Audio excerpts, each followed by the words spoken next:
السلام علیکم ورحمۃ اللہ وبرکاتہ۔ الحمد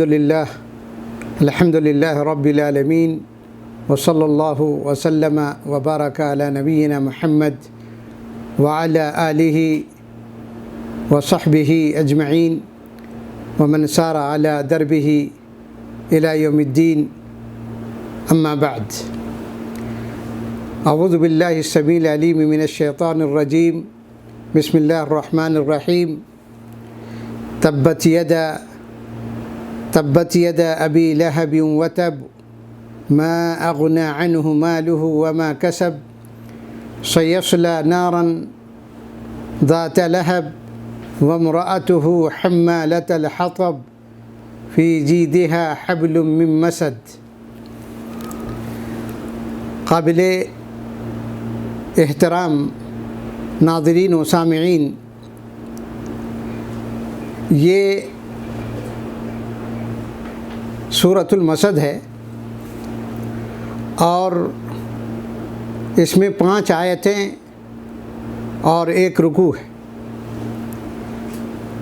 یہ سورہ مسد یا سورۃ المسد یہ مکی سورت ہے، اور اس کے مکی ہونے میں تمام اہل علم کا اتفاق ہے۔ هذه السورة سورة المسد سورة مکیہ باتفاق اہل العلم،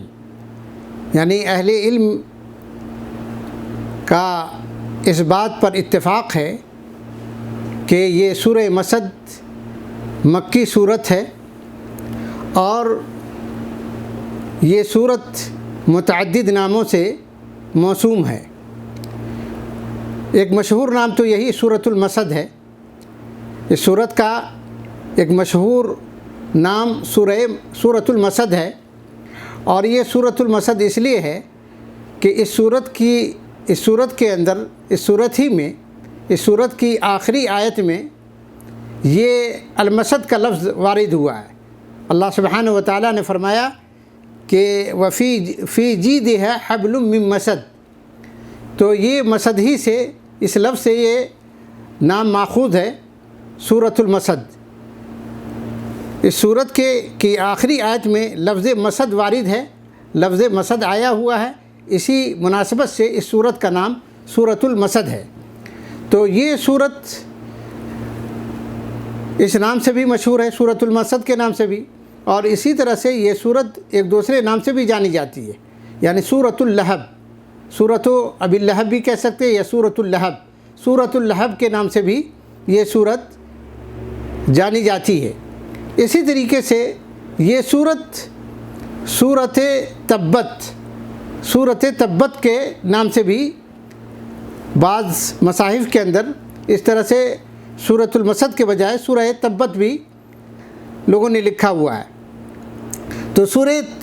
تبت کے نام سے بھی یہ سورت جانی جاتی ہے۔ اب آئیے ہم جانتے ہیں کہ اس سورت کا سبب نزول کیا ہے۔ صحیحین کی روایت ہے، صحیح بخاری اور صحیح مسلم میں یہ بات موجود ہے کہ جب قرآن کریم کی یہ آیت کریمہ وَأَنذِرْ عَشِيرَتَكَ الْأَقْرَبِينَ، قرآن کریم کی جب یہ آیت کریمہ نازل ہوئی، جس میں اللہ سبحانہ و تعالیٰ نے اپنے نبی جناب محمد الرسول اللہ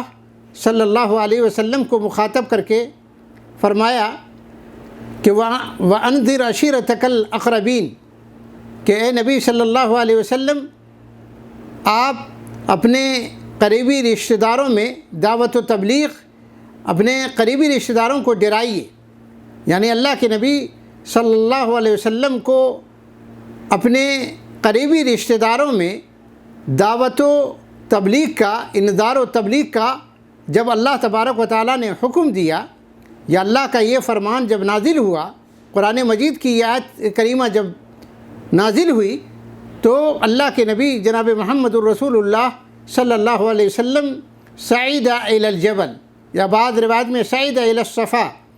صفا پہاڑی پہ اللہ کے نبی صلی اللہ علیہ وسلم چڑھے اور آپ صلی اللہ علیہ وسلم نے آواز بلند کی، وا صباحا وا صباحا۔ یہ جو کلمہ تھا یا یہ آواز خطرے کی علامت سمجھی جاتی تھی۔ اس آواز کو سن کر کے یا آپ صلی اللہ علیہ وسلم نے قریش کے لوگوں کو آواز دی، قریش کے خاندانوں کو آواز دی، تو اس آواز کو سن کر کے تمام کے تمام لوگ جمع ہو گئے، سارے کے سارے لوگ اس آواز کو سن کر کے جمع ہو گئے۔ جب سب سارے کے سارے لوگ اکٹھے ہو گئے تو اللہ کے نبی صلی اللہ علیہ وسلم نے ارشاد فرمایا کہ اے لوگو، یہ بتلاؤ کہ اگر میں تم سے یہ کہوں کہ اس پہاڑ کے پیچھے وادی میں دشمنوں کا لشکر موجود ہے اور وہ تم پر حملہ کرنا چاہتا ہے، تو کیا تم مجھے اس بات میں سچا جانو گے؟ کیا تم میری تصدیق کرو گے اگر میں یہ کہوں کہ اس پہاڑ کے پیچھے وادی میں، میدان میں، وادی میں، اور وادی اس لیے کہا کہ مکہ کیا ہے، وادی ہی تھا نا، مکہ وادی، جیسا کہ اللہ سبحانہ وتعالیٰ نے قرآن مجید میں سورہ ابراہیم میں ذکر کیا کہ حضرت ابراہیم علیہ السلام نے اللہ سے دعا کی کہ ربنا انی اسکنت من ذریتی بواد غیر ذی زرع، یعنی مکہ وادی غیر ذی زرع تھا۔ تو اللہ کے نبی صلی اللہ علیہ وسلم صفا پہاڑی پر چڑھے اور آپ صلی اللہ علیہ وسلم نے صفا پہاڑی پر چڑھ کر کے لوگوں کو آواز دی، اور آپ کی آواز پر سارے کے سارے لوگ جمع ہو گئے، اور آپ صلی اللہ علیہ وسلم نے یہ پوچھا کہ اگر میں تم سے یہ کہوں کہ اس پہاڑ کے پیچھے وادی میں دشمنوں کا لشکر موجود ہے اور جو تم پر حملہ آور ہونے والا ہے، تو کیا تم میری بات کو، میری تصدیق کرو گے، مجھے سچا مانو گے؟ تو لوگوں نے کہا، ایک روایت میں کہ لوگوں نے کہا قالو نعم، ہم ضرور آپ کی تصدیق کریں گے، اور بعض روایت میں ہے کہ کہا ما جربنا علیک کذبا قط، ہم نے یہ تجربہ کیا ہے، ہمیں آپ کے بارے میں یہ تجربہ ہے کہ آپ جھوٹ بولتے ہی نہیں، آپ ہمیشہ سچ بولتے ہیں۔ تو اللہ کے نبی صلی اللہ علیہ وسلم نے ارشاد فرمایا کہ انی انذرکم بین یدی عذاب شدید۔ اللہ کے نبی صلی اللہ علیہ وسلم نے ارشاد فرمایا انی رسول اللہ علیکم، میں تمہاری طرف اللہ کا رسول بنا کر کے بھیجا گیا ہوں، اور میں تمہیں آنے والے سخت عذاب سے تمہیں ڈرا رہا ہوں۔ تو جب نبی کریم صلی اللہ علیہ وسلم نے یہ بات کی تو پھر قام ابو لہب نے کھڑے ہو کر کہا، ابو لہب نے کیا کہا؟ ابو لہب نے کہا تبا لک یا محمد الہذا جمعتنا، اے محمد تم تباہ و برباد ہو جاؤ، کیا تم نے ہمیں اسی لیے اکٹھا اور جمع کیا ہے؟ تو جب ابو لہب کے ان بددعا کے جو الفاظ تھے یا کلمات، ان کے جواب میں جو انہوں نے دشمنی میں کہے تھے، تو اللہ سبحانہ وتعالی نے یہ صورت نازل کی، اپنے نبی جناب محمد الرسول اللہ صلی اللہ علیہ وسلم کی دفاع میں یہ پوری صورت نازل کی، اور مخبرا نبی صلی اللہ علیہ وسلم، اپنے نبی کو، آپ صلی اللہ علیہ وسلم کو اللہ تعالیٰ نے یہ بتلایا کہ تبت یدا ابی لہب، کہ ابو لہب کے دونوں ہاتھ ٹوٹ جائیں اور وہ ہلاک ہو جائے۔ تو اللہ سبحانہ وتعالیٰ نے گویا کہ اس صورت کا سبب نزول یہ ہے جو میں نے ابھی آپ کے سامنے اس کو بیان کیا، صحیحین کے اندر یہ بات موجود ہے۔ ابو لہب یہ کون تھا؟ ابو لہب یہ عم النبی صلی اللہ علیہ وسلم میں نبی علیہ السلام کا سگا چچا، یعنی حقیقی چچا تھا۔ ابو لہب کا نام جو ہے عبد العزیٰ تھا، اور کنیت ابو عتبہ، اور ابو لہب اس کو اس لیے کہا جاتا تھا کہ ابو لہب یہ بڑا حسین و جمیل تھا، اور اس کے چہرے پر سرخی غالب تھی، اسی لیے اپنے حسن و جمال اور چہرے پر سرخی ہونے کی وجہ سے اس کو ابو لہب کہا گیا۔ یہ ابو لہب، جیسا کہ میں نے کہا ابھی عرض کیا کہ ابو لہب یہ نبی علیہ السلام کا سگا چچا تھا، لیکن نبی علیہ السلام کا حد درجہ دشمن تھا۔ یہ آپ صلی اللہ علیہ وسلم سے اور آپ کی دعوت سے ابو لہب کو بڑی دشمنی تھی۔ آپ اس کی دشمنی کا اندازہ لگائیے کہ نبی کریم صلی ایک روایت میں ہے، نام میں ذہن سے بات نکل گئی، ایک عباد کر کے ہیں، کہ ان کا بیان ہے کہ جب وہ اسلام لے آئے تو اسلام لانے کے بعد جب وہ جاہلیت کے اندر، زمانہ جاہلیت میں وہ مکہ میں داخل ہوئے، کہتے ہیں کہ عبیدہ اس طرح سے نام ہے، ذہن سے بات نکلی ہوئی ابھی۔ بہرحال جاہلیت میں وہ اپنا جاہلیت کا جو واقعہ ہے وہ بیان کرتے ہوئے اسلام لانے کے بعد بیان کرتے ہیں کہ میں مکہ میں داخل ہوا اور ذوالمجاز جو بازار تھا اس میں داخل ہوا، تو میں نے دیکھا کہ نبی کریم صلی اللہ علیہ وسلم نے، محمد صلی اللہ علیہ وسلم نے لوگوں کو جمع کیا ہوا ہے، لوگوں کو آپ نے اکٹھا کیا اور آپ ان کے درمیان توحید کی دعوت دے رہے ہیں، آپ لوگوں کو اللہ کے دین کی طرف بلا رہے ہیں، توحید کی دعوت دے رہے ہیں، اور یہ کہہ رہے ہیں کہ لوگوں ایک اللہ کی عبادت کرو اور اللہ رب العالمین کے ساتھ کسی کو شریک نہ بناؤ۔ اور آپ صلی اللہ علیہ وسلم یہ ببانگ دہل یہ اعلان کر رہے ہیں کہ یا ایھا الناس قولوا لا الہ الا اللہ، قولوا لا الہ الا اللہ تفلحوا، اے لوگو لا الہ الا اللہ کہہ دو کامیاب ہو جاؤ گے۔ تو نبی کریم صلی اللہ علیہ وسلم یہ دعوت دے رہے ہیں، اور آپ کے پیچھے سے ایک ان کا بیان ہے عباد کا، کیا ذہن میں نام اب تک وہ بات نہیں ہے اس آدمی کا، صحابی کا نام، جو نبی علیہ الصلوۃ والسلام پھر بعد میں وہ مسلمان ہو جاتے ہیں اور اس کے بعد یہ واقعہ بیان کرتے ہیں۔ کہتے ہیں کہ آپ صلی اللہ علیہ وسلم کی طرف ہی سے، آپ کے پیچھے سے ایک گورے چٹے اور چمکنے والا، گورے چٹے خوبصورت اور چمکتے گورے چٹے اور چمکتے ہوئے چہرے والا شخص آپ صلی اللہ علیہ وسلم کے پیچھے سے آیا، اور اس نے آ کر کے کہا آپ صلی اللہ علیہ وسلم کے بارے میں، جب کہ آپ دعوت دے رہے ہیں، لوگوں کو اللہ کی توحید کی طرف بلا رہے ہیں، اللہ کے دین کی طرف بلا رہے ہیں، ایک اللہ واحد القہار کی عبادت کی دعوت دے رہے ہیں، اور وہ آ کر کے یہ کہہ رہا ہے کہ یہ محمد صابی ہے، محمد یہ صابی ہے، بددین ہے، اور اسی طرح سے کاذب ہے، جھوٹا ہے۔ میں وہ صحابی کا بیان ہے کہ میں نے لوگوں سے پوچھا کہ یہ شخص کون ہے، تو لوگوں نے کہا یہ ام النبی صلی اللہ علیہ وسلم ہے، یعنی محمد صلی اللہ علیہ وسلم کے چچا ہیں، محمد صلی اللہ علیہ وسلم کے یہ چچا ہیں۔ تو میرے بھائیوں، کہنے کی بات یہ کہ ابو لہب جو ہے نبی علیہ الصلوۃ والسلام کا بہت بڑا دشمن تھا، اور اس کی آپ صلی اللہ علیہ وسلم سے اور آپ صلی اللہ علیہ وسلم کی دعوت سے بہت زیادہ اسے دشمنی تھی اللہ سبحانہ۔ اور اسی کے نتیجے میں جب اس نے یہ کہا صفا پہاڑی پر جب چڑھ کر کے اللہ کے نبی صلی اللہ علیہ وسلم نے لوگوں کو جمع کیا اور آپ صلی اللہ علیہ وسلم نے دعوت دی، تو اس موقع پر اس نے کہا تبا لک یا محمد الہذا جمعتنا، تو اسی کہ اے محمد تم تباہ و برباد کر دیے جاؤ، کیا تم نے ہمیں اس لیے جمع کیا تھا؟ تو اسی اللہ تعالیٰ نے اپنے نبی کی دفاع میں یہ صورت نازل کی کہ تبت یدا ابی لہب و تب۔ اللہ سبحانہ و تعالیٰ نے کہا کہ ابو لہب کے دونوں ہاتھ ٹوٹ جائیں۔ ٹوٹنے کا معنی یعنی یدا یہاں پہ تثنیہ ہے، ید کی، ید معنی ہاتھ، اور یدا کہتے ہیں دو ہاتھ کو، یعنی تثنیہ استعمال ہوا ہے، اور یہاں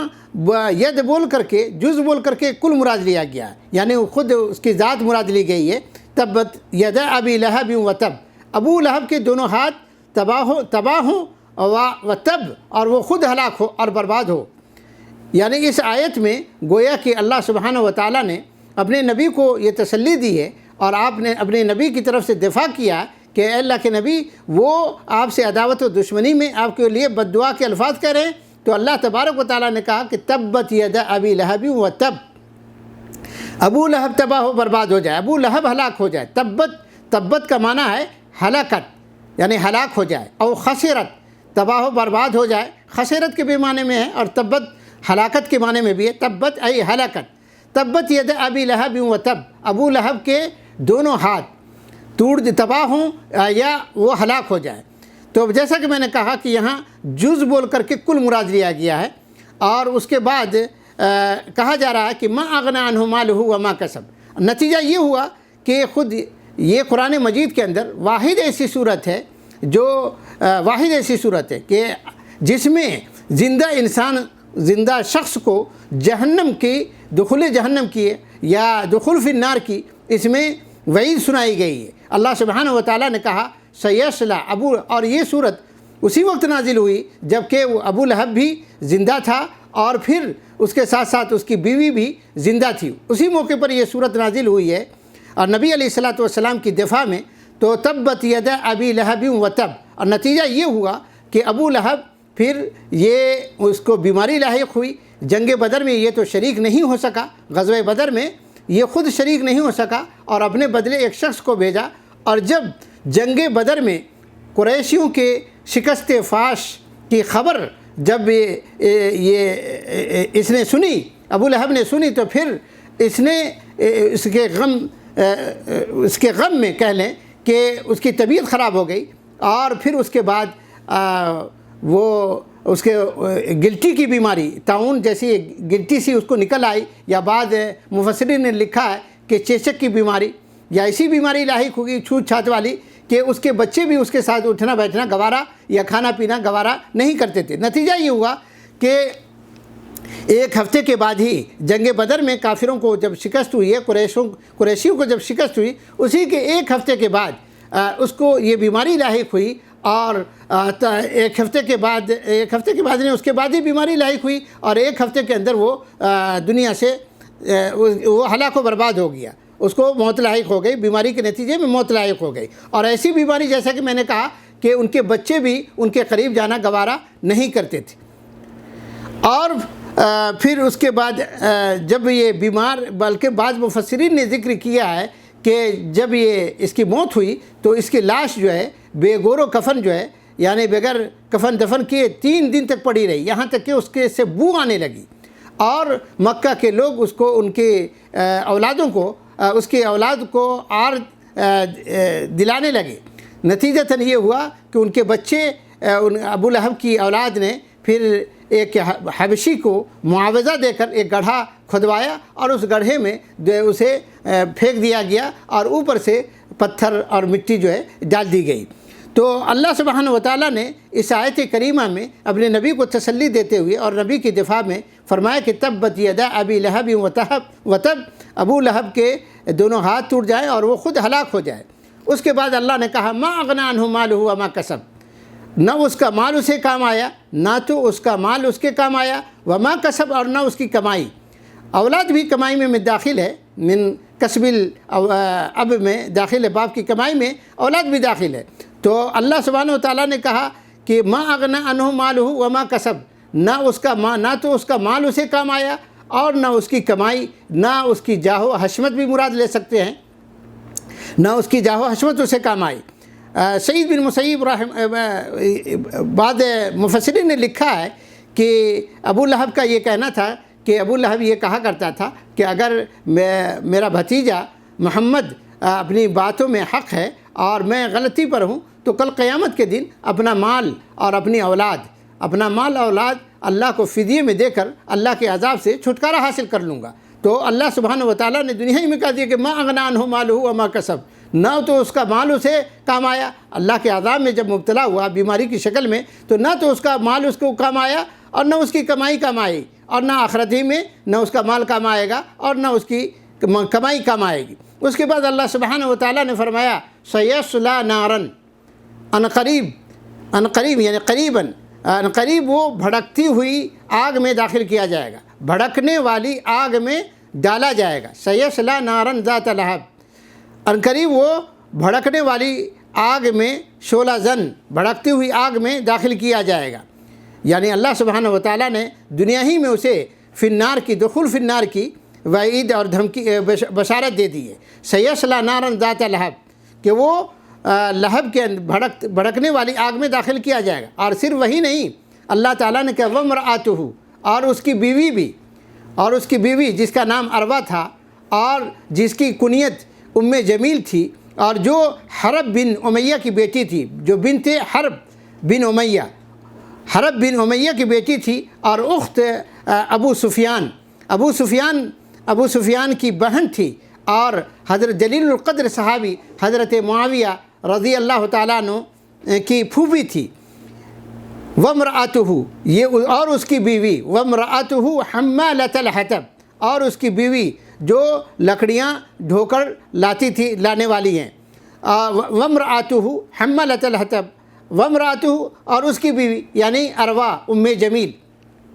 یہ بھی اپنے شوہر کی طرح سے نبی علیہ الصلاۃ والسلام یہ کفر اور عناد میں اور سرکشی میں اور نبی علیہ الصلاۃ والسلام کی مخالفت میں اور آپ صلی اللہ علیہ وسلم سے دشمنی میں اپنے شوہر کا ساتھ دیتی تھی اور نبی علیہ الصلاۃ والسلام کو اذیت پہنچانے کے در پہ رہا کرتی تھی۔ یہی نہیں بلکہ بعض مفسرین نے کہا کہ نبی علیہ الصلاۃ والسلام کے خلاف یہ آگ لگاتی پھرتی تھی، حمالۃ الحطب، آگ لگاتی پھرتی تھی، نبی علیہ الصلاۃ والسلام کی مخالفت پر لوگوں کو اکساتی تھی، آمادہ کرتی تھی۔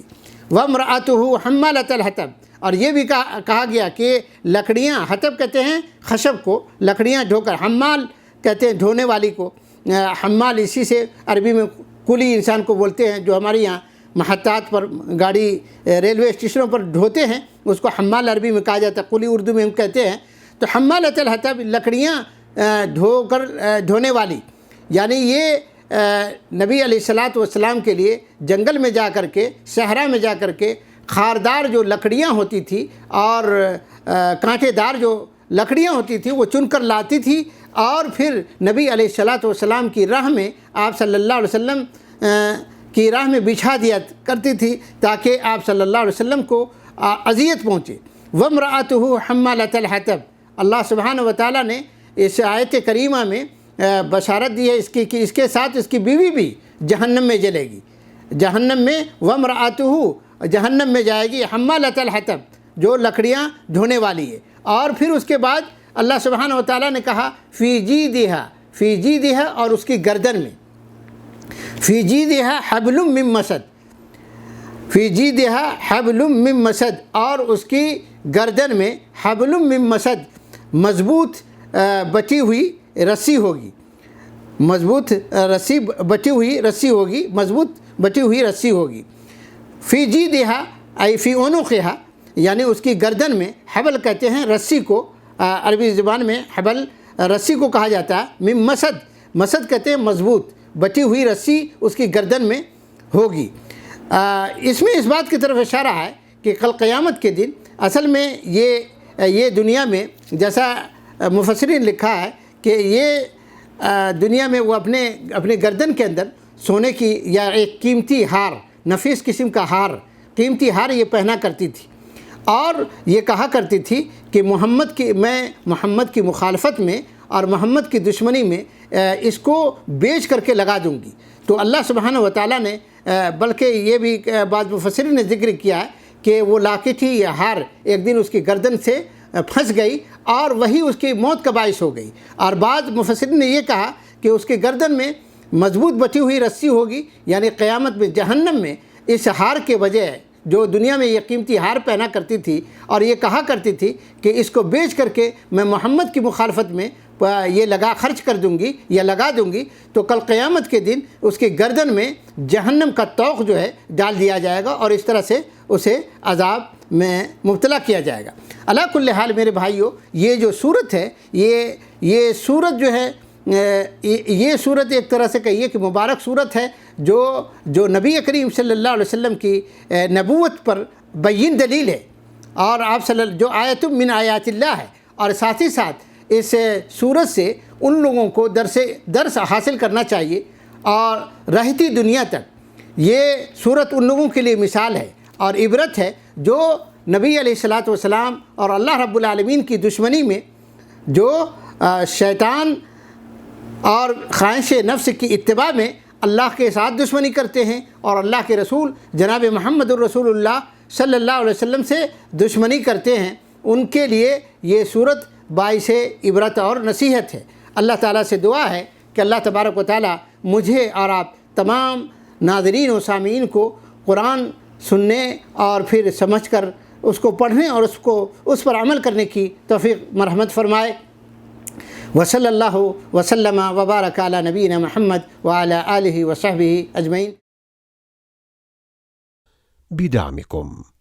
تستمر دعوتنا.